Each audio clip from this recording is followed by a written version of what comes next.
Yep. Okay, so we're going to make a Christmas pudding. And what I'm going to do is I'll take you through the steps of putting the pudding together, and then we're going to put it into the steamer. And then we'll finish it off in the steamer. I'll take each ingredient. I've prepared all of the ingredients, and I can give you a recipe if you ask me. But the first thing I'm going to do is I'm going to take a bowl, and this is the bowl I'm probably going to steam the pudding in. And you can wipe it with a little oil, or you can just spray it with a little pan like that. And so that's what we're going to put the pudding in and cover and steam it in this. And then when it's done, we'll tip it out and we have that nice pudding shape. So we start off with a bowl, and a mixing bowl, and we put all of the dry ingredients in first. So here we have 4 ounces of flour, 4 ounces of all-purpose flour, and then we have 2 ounces of ground almonds. These are I purchased some sliced almonds and ground them up in a coffee grinder. We have 4 ounces of fresh breadcrumbs. All I did was took a couple of fresh bread rolls and cut them up in squares, and then I put them in the food processor till I had some nice breadcrumbs. You can use any breadcrumbs you want, but fresh are probably better than dried. I've got 4 ounces of raisins, so now I'll put the 4 ounces of raisins in, get all of those in there. Now what I should have is 2 ounces of currants and 2 ounces of sultanas. In America it's hard to find currants. Currants are very small raisins, and sultanas, as we call them in England, are actually what you call golden raisins over here. The sultanas are a little bit larger. I can't find currants or sultanas, so I'm substituting another 4 ounces of raisins. So we put them in there. I have 2 ounces of mixed peel, and you get this in a section of your supermarket where they have all of the stuff for Christmas and Christmas cakes. So we've got 2 ounces of mixed peel in there. And then I have 4 ounces of, you can use demerara sugar or soft brown sugar or Barbados sugar, whatever the name goes by, but you want a soft brown, nice rich soft brown sugar that goes in there. And then over here, what I'm going to use now is 1/4 of a teaspoon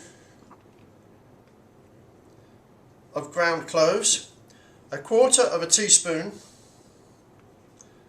of ground nutmeg, and 1/4 of a teaspoon of allspice.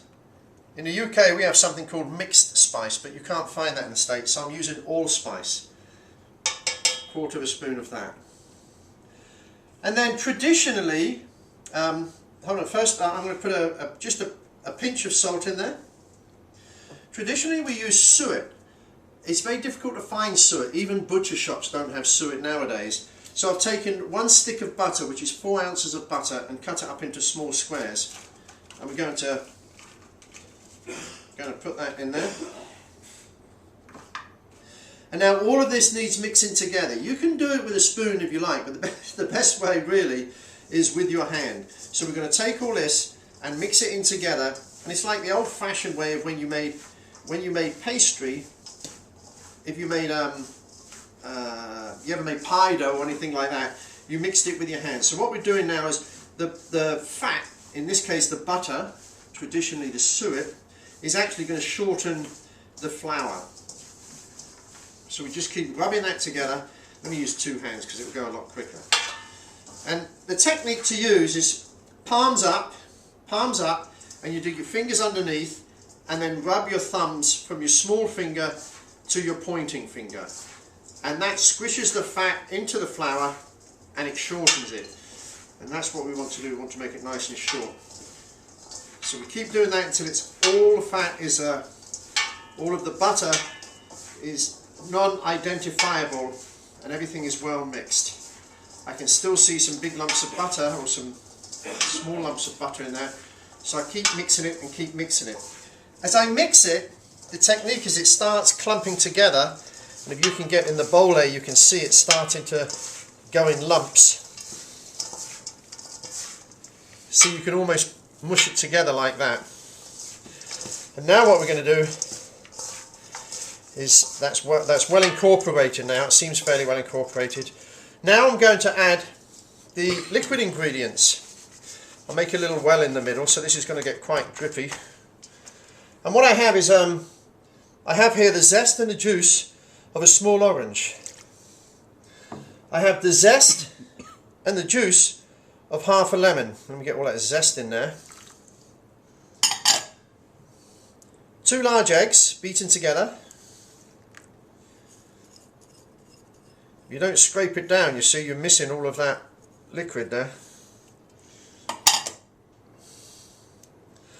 I have 2.5 ounces of milk, but I'm only going to add half of that, and I'm going to hold this back to add at the end so that we get the right consistency. We're looking for a dropping consistency. I have 4 ounces of stout ale here. This is a Mackerson stout.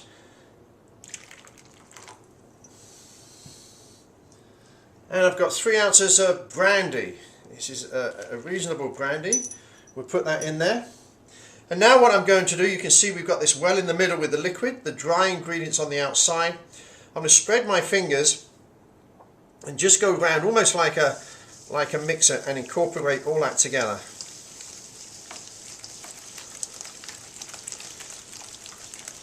I'm going to keep mixing and mixing and mixing.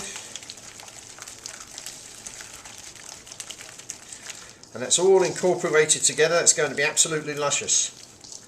Now what we're going to do, you can see that's nice and wet. We ideally wouldn't want it maybe so wet. So by holding back some of the milk, I really don't need that extra milk in there. Now what I'm going to do, I'll take the bowl that I had, and we're going to pour this into the bowl.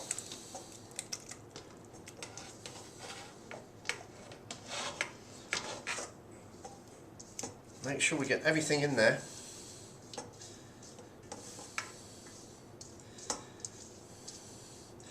And now the key is to let this sit for a day or two before we steam it. So I'll show you how to cover that in just a second. Let me show you how we cover that.